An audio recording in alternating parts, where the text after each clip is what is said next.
जय हिंद everyone, welcome back to my channel. I am Shivangi Bhatt और आज का हमारा टॉपिक है आपका कॉमन सब्जेक्ट से रिलेटेड। तो ये जनरल आपका एनसीसी के बारे में है।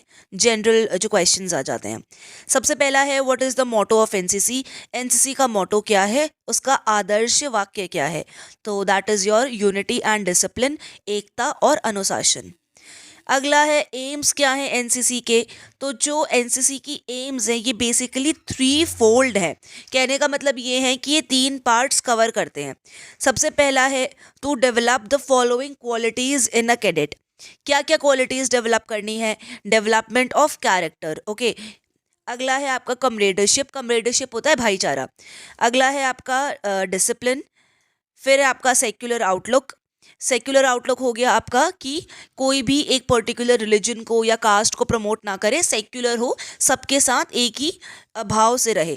स्पिरिट ऑफ एडवेंचर हो गया आपका, स्पोर्ट्समैनशिप हो गया, और ideals of selfless service among the youth of the country. इसका मतलब ये है कि जो हम अपने समाज को क्या करते हैं, सेवा करते हैं ना समाज की, कहते हैं तो टू सर्व द सोसाइटी। तो ये हो गया कि सेल्फलेस तरीके से, निस्वार्थ भाव से सेवा करना सोसाइटी की। अगला है आपका to create a human resource of organised, trained and motivated youth, to provide leadership in all walks of life. ठीक है, ये क्या है आपका कि एक ऐसा बच्चों को ट्रेन करना, एक ऐसा यूथ बनाना, एक ऐसी टुकड़ी बनाना, ऐसा रिसोर्स बनाना, ठीक है, जो ऑर्गेनाइज्ड हो, ट्रेनिंग मिली हो उनको, पर्टिकुलर मोटिवेटेड हो, उनके अंदर वो एनर्जी हो, वो जोश हो, जिससे वो लीडरशिप प्रोवाइड कर सकें हर अपनी ज़िंदगी के हर पहलू में, ठीक है, हर वॉक ऑफ लाइफ में, और हमेशा अवेलेबल रहें देश की सेवा के लिए। फिर है एक ऐसा इन्वायरमेंट बनाना जिसमें जो यूथ है, जो यंग बच्चे हैं, वो मोटिवेट हों इंडियन आर्म्ड फोर्सेस में अपना करियर को लेने के लिए। अगला है एनसीसी के उद्देश्य क्या है। अच्छा, ये मैंने अभी आपको बताया, जस्ट ये हिंदी में इसका ट्रांसलेशन है। एक बार फिर बोल देती हूँ। चरित्र का विकास, कमरेडरशिप भाईचारा, अनुशासन, धर्म निरपेक्ष, ठीक है, वही वाली बात कि किसी भी धर्म को ज़्यादा बढ़ावा ना देना, सबके साथ एक तरीके से रहना। साहस होना चाहिए, खेल भावना, देश के युवाओं में, ठीक है, निस्वार्थ सेवा का आदर्श। फिर मैंने आपको ये दोनों बता ही दिए हैं, ठीक है। फिर आपका आ जाता है एनसीसी स्टाफ। तो यहाँ पे क्या बोलना चाह रहे हैं कि जो एनसीसी है इसको ऑन अ ग्राउंड लेवल कौन स्टाफ करता है। जैसे अगर हम ऊपर से बात करें तो वो तो आपका हो गया डीजी का, ऑर्गेनाइजेशन के डायरेक्टर जनरल हैं, उसके नीचे आपके एसोसिएट डायरेक्टर जनरल हैं, है ना। तो वो तो हो गया ऊपर से, लेकिन रेगुलर बेसिस पे कौन एनसीसी का ध्यान रखता है। तो सबसे पहला आपका हो गया regular officers from three services, मतलब इंडियन आर्मी, इंडियन नेवी और इंडियन एयरफोर्स से जो ऑफिसर्स होते हैं, जो आपके कमांडिंग ऑफिसर अपॉइंट होते हैं, है ना, वो लोग हो गए। अगले हैं आपके होल टाइम लेडी ऑफिसर्स, जैसे आपके मेल ऑफिसर्स हो गए, सिमिलरली फीमेल ऑफिसर्स भी होती हैं, वो भी एनसीसी से होती हैं। अगला है आपका एसोसिएट एनसीसी ऑफिसर्स, जो प्रोफेसर्स होते हैं, टीचर्स होते हैं, बट वो एएनओ की भी ट्रेनिंग लेते हैं, तो वो आपके एएनओज होते हैं जो अगला है आपका गर्ल कैडेट इंस्ट्रक्टर, जीसीआई, ये आपकी एनसीसी से होती हैं। ये केयर टेक करती हैं बेसिकली गर्ल्स के डिपार्टमेंट को, कि उन्हें कोई दिक्कत ना हो, उन्हें कोई प्रॉब्लम्स है ना, जो गर्ल्स की लाइक डिपार्टमेंट है वो सारा। अगला है आपका permanent instructor, pi staff from army, navy and air force. तो ये लोग क्या करते हैं, ये लोग जनरल आपके डीआई भी होते हैं, थोड़ा जनरल मैनेजमेंट देखते हैं, आपका क्लर्क मतलब वैसे काम भी करते हैं फाइल में, है ना, ये सारी चीज़ें। फिर है आपका सिविलियन ग्राइडिंग इंस्ट्रक्टर, ये एयरफोर्स में होते हैं। अगला है आपके सिविलियन स्टाफ, तो सिविलियन मेंबर्स भी होते हैं जो बाकी काम करने के लिए अवेलेबल होते हैं। अगला है आपका ट्रेनिंग। तो ट्रेनिंग को हम कैसे डिवाइड कर सकते हैं। सबसे पहला है आपका इंस्टीट्यूशनल ट्रेनिंग, जो आपको इंस्टीट्यूट में मिलती है। जैसे अगर आप कॉलेज स्टूडेंट हो तो कॉलेज में जो परेड आप अटेंड करते हो वो, अगर आप लोग यूनिट जाते हो या बटालियन में ट्रेनिंग लेते हो तो वो। अगला है कैंप ट्रेनिंग।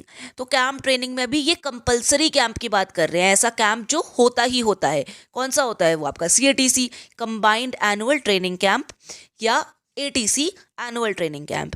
अगला है आपका अटैचमेंट ट्रेनिंग, तो ये आपकी IMA से है ना, OTA से यहाँ पे अटैचमेंट रखते हैं। फिर नेवल विंग, एयर विंग, ठीक है, आर्मी विंग की एक्टिविटी होती है। और आपका रिमाउंट एंड वेटरनरी, अरे आपने वो देखा होगा RDC में वो घोड़ों की बटालियन होती है ना, जिसको देख के बड़ा मज़ा आता है, हॉर्स राइडिंग वाला, तो वो वाली एक्टिविटीज़ होती हैं। तो कौन से आपके कैंप्स हैं, तो एनुअल ट्रेनिंग कैंप, ठीक है, मैंने बताया, जो आपका हर साल लगते हैं। सेंट्रली ऑर्गेनाइज्ड कैंप, जो आपका DGNCC जो है वो उन्हें ऑर्गेनाइज करता है। तो उनमें उनके अंदर क्या क्या आ गया, उनके अंदर आ गया थल सेना कैंप, वायुसेना कैंप, नौसेना कैंप, है ना, रॉक क्लाइंबिंग, RDC तो सबसे इंपॉर्टेंट है। NIC नेशनल इंटीग्रेशन कैंप भी आपका सेंट्रली ऑर्गेनाइज्ड कैंप के अंदर आता है। फिर अगला है लीडरशिप कैंप, तो बेसिक लीडरशिप या एडवांस लीडरशिप कैंप दोनों होते हैं। फिर आपका एडवेंचर ट्रेनिंग हो गया और यूथ एक्सचेंज प्रोग्राम हो गया, YP। अगला है कितने डायरेक्टरेट्स हैं इंडिया की, इंपॉर्टेंट है, पूछ लेते हैं। तो आपकी है 17 डायरेक्टरेट्स। इसमें आपको मैं एक और क्वेश्चन बता देती हूँ, जो बहुत आजकल मतलब जैसे लिंक कर दिया जाता है कि सबसे नई डायरेक्टरेट कौन सी बनी है, which is the newest directorate, तो that is your Uttarakhand directorate. क्या है आपका प्रेजेंट डिफेंस मिनिस्टर कौन है, तो श्री राजनाथ सिंह आपके वर्तमान रक्षा मंत्री हैं। प्रेजेंट डायरेक्टर जनरल कौन है NCC के, तो अभी वर्तमान महानिदेशक, ठीक है, कौन है, तो लेफ्टिनेंट जनरल गुरबिरपाल सिंह, ठीक है, तो ये इनका नाम है। अगला है नेशनल इंटीग्रेशन या राष्ट्रीय एकता क्या है, तो नेशनल इंटीग्रेशन क्या है, एक मतलब एकजुटता का फीलिंग, टुगेदरनेस की फीलिंग, यूनिटी हो आपस में, ठीक है, लोगों में, ऐसा इन्वायरमेंट हो जिसमें सारे सिटीजन, जितने भी मतलब देश के नागरिक हैं, वो सारे अपनी कास्ट के, चाहे कोई भी कास्ट हो, रिलीजन हो, कोई भी रीजन हो, ठीक है, कोई भी क्षेत्र हो, कुछ भी हो, ठीक है, वो अपना आराम से मज़े में रहते हैं। इंटीग्रेशन होना चाहिए basically, her in all the respect. Integration मतलब क्या, कि एक दूसरे में मिल जाना, ठीक है, तो मिलाव होना चाहिए सारे तरीके से। आपका सोशली होना चाहिए, पॉलिटिकली, इकोनॉमिक, और सबसे ज़्यादा तो इमोशनली, क्योंकि अटेंशन होना चाहिए, मतलब जो एक दूसरे में एक दूसरे से मिला जुला भाव कहते हैं ना, ये होना चाहिए, सोशली, पॉलिटिकली, इकोनॉमिक और इमोशनल। एक इमोशनल बॉन्डिंग होनी चाहिए सामने वाले ह्यूमन को लेकर। एक ऐसी इंटीग्रेटेड कंट्री हो जहाँ पे लोगों के सेम गोल्स हों और सारे एक दूसरे के साथ कोऑपरेट करें, किस चीज़ के लिए, देश को आगे बढ़ाने के लिए।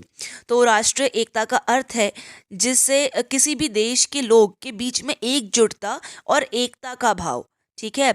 इसके अर्थ मतलब इसका मतलब है कि एक ऐसा वातावरण हो जिसमें सारे के सारे नागरिक, चाहे उनकी कोई भी जाति है, धर्म है, वो किसी भी क्षेत्र के हों, सब शांतिपूर्वक एक साथ रहते हैं।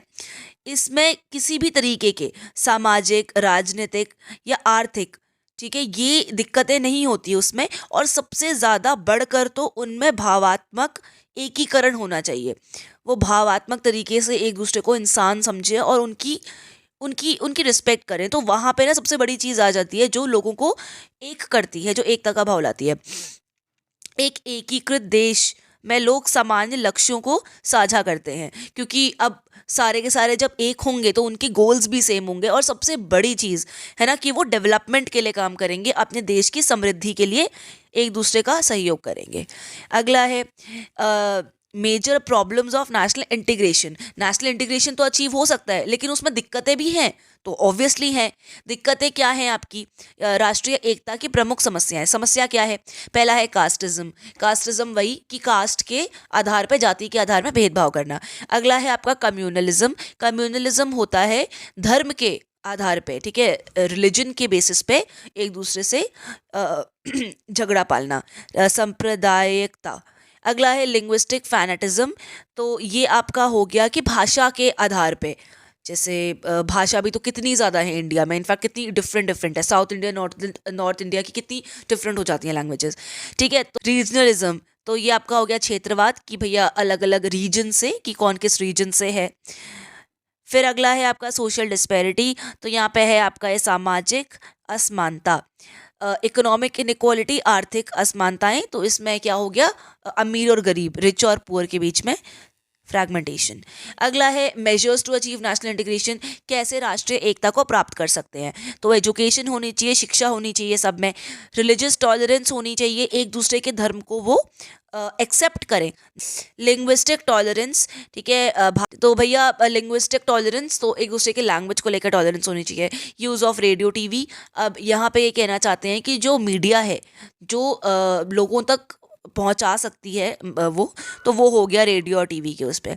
गवर्नमेंट इनिशिएटिव, सरकार की पहल होनी चाहिए इस चीज़ को लेके, तो गवर्नमेंट स्कीम्स होंगी, उससे ये चीज़ें और बेटर होती हैं। Importance and fundamental of unity, तो एकता का महत्व और मूल बातें। सबसे पहले देखते हैं इंपॉर्टेंस क्या है। नेशनल यूनिटी आपका बहुत इंपॉर्टेंट है सोशल पीस के लिए, हार्मनी के लिए। हमारे पास पीस भी तभी होगी, सिक्योरिटी भी तभी होगी, और म्यूचुअल ट्रस्ट अगर है ना लोगों में, तो कोई भी प्रोग्रेस नहीं हो सकती अगर एक देश में किसी भी तरीके की डिसरप्टिव टेंडेंसीज हैं, मतलब लड़ाई वाला भाव है और ऐसी फोर्सेस हैं, है ना, मतलब एक दूसरे के अगेंस्ट नेगेटिव फोर्सेस हैं जो नेशनल यूनिटी को तोड़ना चाहती हैं, तो तब तो भैया हो ही नहीं सकती, आप देश आगे नहीं बढ़ सकता इस केस में। राष्ट्रीय एकता का महत्व, सामाजिक शांति एवं समरसता के लिए राष्ट्रीय एकता अत्यंत आवश्यक है, ठीक है। शांति और सुरक्षा का आनंद ले सकते हैं हम तभी जब आपके जो लोग हैं, अलग अलग जो वर्ग हैं, उनके बीच में आपसी विश्वास हो। कब हो सकती हैं? जब जो लोग हैं, सारे वर्ग हैं, उनके बीच में आपसी विश्वास हो, ठीक है। और ये जो चीज़ें हैं ऐसी जो नेगेटिव है ना, जो फोर्सेस होती हैं जो राष्ट्र को तोड़ने की बातें करती हैं, या जो लोगों के बीच में जो एकता का भाव है उसको हटाती हैं, तो उससे क्या होगा, उससे हमारे देश हमारा आगे बढ़ ही नहीं सकता, देश की तरक्की नहीं हो सकती उस केस में। तो इसलिए आपका नेशनल यूनिटी इम्पोर्टेंट है। अगला है फंडामेंटल्स ऑफ यूनिटी, तो एकता की मूल बातें। तो पहला हो गया आपका लैंग्वेज, भाषा, कास्टिज्म, जातिवाद, एजुकेशन, शिक्षा, कम्युनलिज्म, सांप्रदायिकता, रीजनलिज्म, आपका क्षेत्रवाद। तो आज की वीडियो में इतना ही था, मिलते हैं अगली वीडियो में with a fresh new topic. Till then take care, जय हिंद।